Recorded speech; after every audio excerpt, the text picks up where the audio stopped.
नमस्कार। मैं कमलेश कबीर आपका एक बार फिर स्वागत करता हूं इस नए एपिसोड में।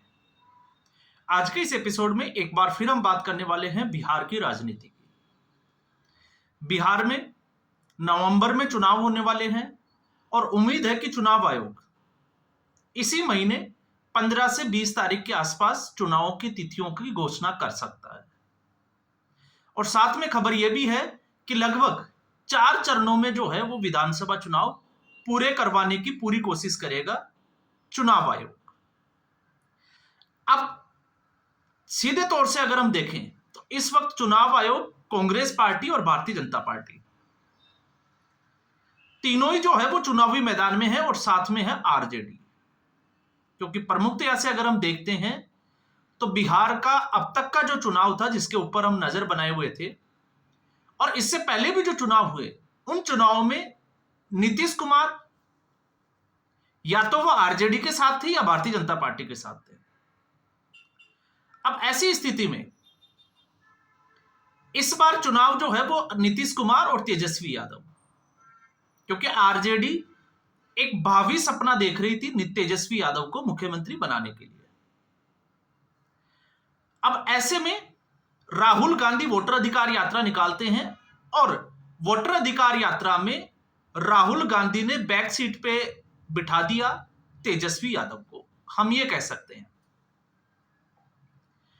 अब राहुल गांधी को अगर हम देखते हैं तो राहुल गांधी ने इस वक्त मुद्दा जो उठाया वो चुनाव आयोग से जुड़ा हुआ था।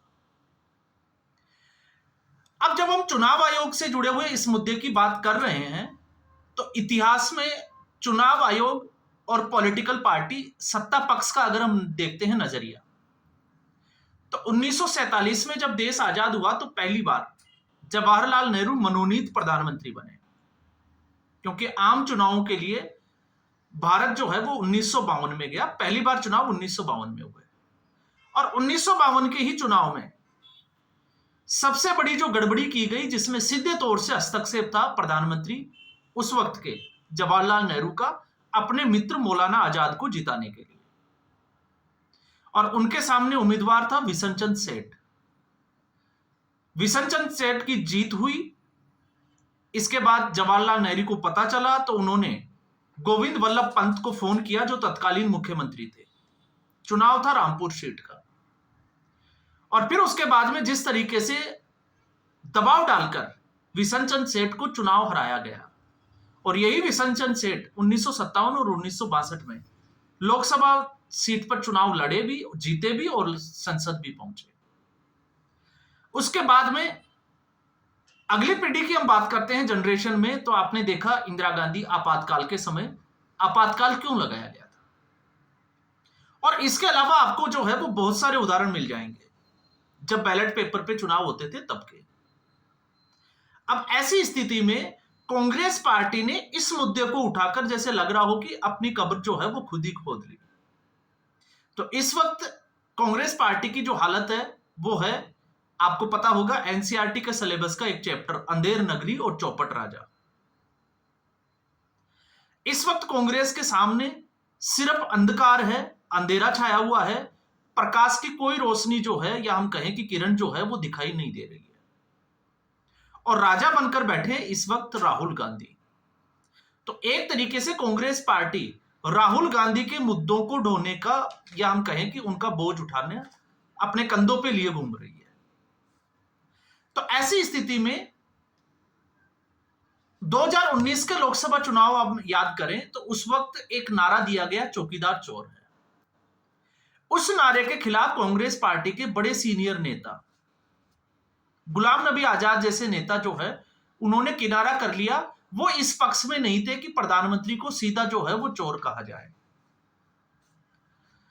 और इतिहास भी था क्योंकि जब जब प्रधानमंत्री नरेंद्र मोदी पर पर्सनल अटैक किया गया तब तब सामने वाली पार्टी को मुक्की खानी पड़ी। तो 2019 के बाद एक बदलाव आया और बदलाव यह था कि G23 एक ग्रुप बना जो कांग्रेस पार्टी में कहीं भी किसी भी तरीके से राहुल गांधी की स्वीकार्यता को नकार रहा था, और उनका मानना था कि अब गांधी परिवार से कांग्रेस पार्टी को अलग कर देना चाहिए। तो हुआ क्या, कांग्रेस पार्टी टूटने के कगार पे आ गई। नेताओं ने जो है वो कांग्रेस पार्टी छोड़ दी। अब ऐसी स्थिति एक बार फिर जो है वो बनती हुई दिखाई दे रही है। जिस तरीके से राहुल गांधी ने बिना सिर पैर का एक मुद्दा उठाया, और मुद्दा उठाया तो उठाया, लेकिन उसकी जांच परख नहीं की, क्योंकि उनके जो सलाहकार जिस तरीके की उनको रिपोर्ट देते हैं, वो बिना उसकी स्टडी किए हुए सीधे तौर से हम कह सकते हैं कि वो मंच पर या पब्लिक डोमेन में रख देते हैं। हर वीडियो में हम बात करते हैं, और ऐसा क्यों किया गया?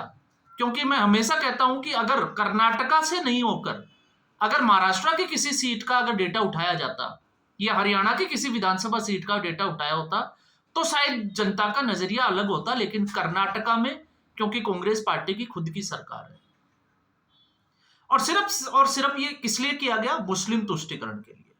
अब मुस्लिम तुष्टीकरण में आपने देखा ममता बनर्जी और कांग्रेस पार्टी खुद आमने सामने खड़े हैं, क्योंकि ममता बनर्जी को लगता है कि पश्चिमी बंगाल में जहां 25 से लेकर 50-55% तक मुस्लिम मतदाता है, तो कहीं वो उसके हाथ से निकलकर कांग्रेस पार्टी के साथ ना चले जाए। अब ऐसे में आप समझ सकते हैं कि स्थितियां क्या है। इसलिए आदित्य सिंह, मिंटा देवी और रंजू देवी ऐसे नाम जो है वो उस मतदाता सूची में गड़बड़ी में सामने लाए गए, लेकिन कुछ नाम छुपाए गए। और उन नामों में अगर हम देखते हैं तो इस मिशन में जुड़े हुए थे पवन खेड़ा। अब पवन खेड़ा प्रेस कॉन्फ्रेंस करते हैं, भारतीय जनता पार्टी पर आरोप लगाते हैं, और पवन खेड़ा को अगर आप देखोगे तो उनके पास खुद के 2 वोटर आईडी कार्ड है। तेजस्वी यादव का तो कांड हमने देख ही लिया था। अब पवन खेड़ा को चुनाव आयोग की तरफ से नोटिस दिया गया है कि इसके ऊपर जवाब दे। तो जवाब ये दिया गया है कि 2016-17 में उनके पास 2 वोटर आईडी थी। उन्होंने जो है वो इसको लेकर चुनाव आयोग को अवगत करा दिया था, कंप्लेंट डाल दी थी, लेकिन उनका नाम हटाया नहीं गया। तो गलती किसकी है? चुनाव आयोग की। 10 साल में पवन खेड़ा को यह नहीं पता चला कि उनका मतदाता सूची से नाम कटा या नहीं कटा। और उससे भी बड़ा सवाल अब पब्लिक के सामने कि आखिर एसआईआर क्यों कराया गया? तो एसआईआर की प्रक्रिया भी इसीलिए कराई गई कि जिन लोगों का एक से ज्यादा सीटों पर मतदाता सूची में नाम है उसको हटाया जाए। इसके अलावा मृत मतदाताओं को जो है वो सूची से हटाया जाए। जो घुसपैठियों जिनको गलत तरीके से उनके जो राशन कार्ड और आधार कार्ड बनाए गए उनको उनसे किस तरीके से निपटा जाए। तो कांग्रेस पार्टी यहां आकर गिर जाती है। अब ऐसी स्थिति में कांग्रेस पार्टी ने अपनी चाल तो चल दी, और आंशिक रूप से अगर आप देखोगे तो बिहार में एक बार्गेनिंग पावर बढ़ा दी, और बार्गेनिंग पावर से आरजेडी के सामने अब आप देखिएगा जब सीटों के बंटवारे को लेकर बात चलेगी तो कांग्रेस पार्टी ज्यादा सीटों पर चुनाव लड़ना चाहेगी। लेकिन आरजेडी की अगर मंशा देखो तो आरजेडी ने पहले ही क्लियर कर दिया था कि पिछली बार अगर आरजेडी ज्यादा सीटों पर चुनाव लड़ती तो उनका मुख्यमंत्री होता। तो यहां पर यह बात जो है वो साफ तौर से समझ में आ रही है। अब ऐसे में भारतीय जनता पार्टी ने एक और, क्योंकि अगर आप देखोगे आईटी सेल के प्रमुख अमित मालवीय, पवन खेड़ा की पत्नी, जिनका एक वोटर आईडी जो है वो नई दिल्ली का है और दूसरा तेलंगाना का है। तो पवन खेड़ा के पास में भी 2 वोटर आईडी कार्ड है और उनकी पत्नी के पास में भी 2 वोटर आईडी कार्ड है। और उससे भी बड़ी गलती जब हम बात करते हैं कि फ्रस्ट्रेट क्यों है, मीडिया से क्यों चिड़े हुए हैं, तो मीडिया से चिड़ने का कारण ही यही है क्योंकि सोशल मीडिया के जमाने में कोई भी नेता कुछ बोलता है 10 मिनट में सारी कुछ चीजें जो है वो इन्फ्लुएंसर उसकी निकाल कर ले आते हैं। तो कांग्रेस पार्टी उस फेज को अभी सामने रखते हुए, अब दूसरे अगर हम बात करें तो आज बिहार बनता भारतीय जनता पार्टी की तरफ से। वोटाधिकार यात्रा में जो गलती की गई कांग्रेस पार्टी के द्वारा, और वो गलती यह थी कि जिस व्यक्ति ने, हालांकि खुलासे बहुत हुए हैं उसमें, मोहम्मद रिजवी जिसको गिरफ्तार किया गया, उसने बोला कि रिहर्सल तक करवाई गई। अब ऐसी स्थिति में कांग्रेस पार्टी ने उसको, जिसको कहें कि कंडेम करने के बजाय, उसको गलत ठहराने के बजाय उसका बचाव करते हुए और भारतीय जनता पार्टी पर आरोप लगाते हुए दिखाई दी। अब किसने यह सोचा था कि यह इतना बड़ा मुद्दा बन जाएगा? लेकिन जैसे ही प्रधानमंत्री नरेंद्र मोदी चाइना से वापस लौटे और उन्होंने जिस तरीके से महिला लाभार्थियों को एक हम कह सकते हैं कि महिला सम्मान के लिए और उनकी माताश्री के लिए जो अब इस दुनिया में नहीं है, और जिस तरीके से उन्होंने अपनी बात रखी, उसके बाद से आज बिहार बंद बुलाया गया। अगर प्रधानमंत्री ये नहीं करते तो मुझे नहीं लगता कि भारतीय जनता पार्टी इतना कुछ करती, लेकिन अब लगता है कि भारतीय जनता पार्टी इसको बिहार में कांग्रेस पार्टी और आरजेडी के खिलाफ जन जन का अभियान बनाने की पूरा पुरजोर प्रयास करेगी, और उसकी बानगी आज देखने को भी मिली। बिहार बंद रहा, असर देखने को मिला, और उसके बाद में आप देखिए लालू प्रसाद यादव का ट्वीट। अगर आप लालू प्रसाद यादव के उस ट्वीट को देखोगे तो आपको समझ में आएगा कि वाकई में जो है वो भारतीय जनता पार्टी ने इसको मुद्दा बना लिया, और लालू यादव या हम कहें कि आरजेडी को यह अंदाजा भी हो गया है कि इसका भारी नुकसान, क्योंकि कांग्रेस पार्टी की तो जमीन है ही नहीं, इसका नुकसान जो है वो बिहार में आरजेडी को उठाना पड़ेगा। और यही मुद्दा आगे चलकर आप देखिएगा, प्रधानमंत्री की हर रैली जो होगी उसमें इस बार का जो मुद्दा होगा, एक अगर हम कांग्रेस पार्टी के मुद्दे की बात करते हैं एक तरफ, तो कांग्रेस पार्टी का सिर्फ और सिर्फ एक ही मुद्दा है, किसी भी तरीके से नरेंद्र मोदी को गद्दी से हटाना और राहुल गांधी को प्रधानमंत्री बनाना। यह कांग्रेस पार्टी का सपना है, मुद्दा नहीं है। अब इसके उलट भारतीय जनता पार्टी किन मुद्दों पर चुनाव लड़ने वाली है?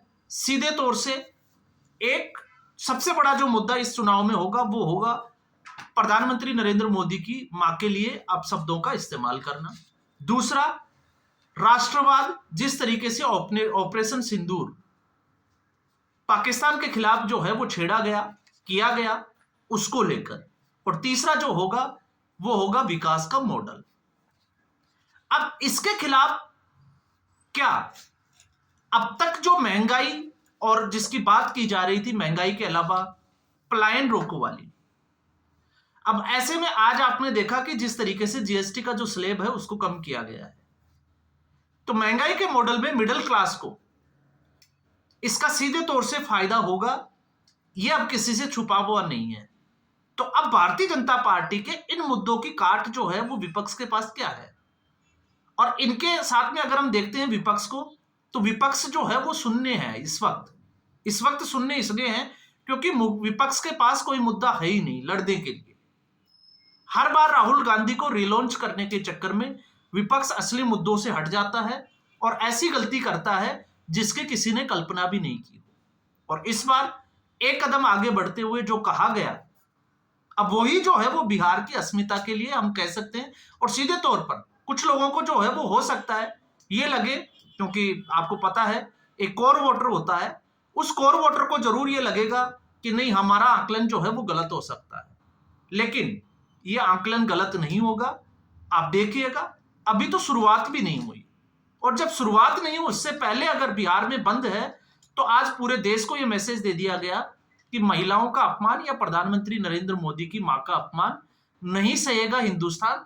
अब ये नारा जो है वो चलने वाला है बिहार के चुनावों से। तो आज के एपिसोड में बस इतना ही। उम्मीद करूंगा वीडियो एपिसोड आपको पसंद आया होगा। वीडियो को लाइक करें, शेयर करें, चैनल जरूर सब्सक्राइब करें। धन्यवाद।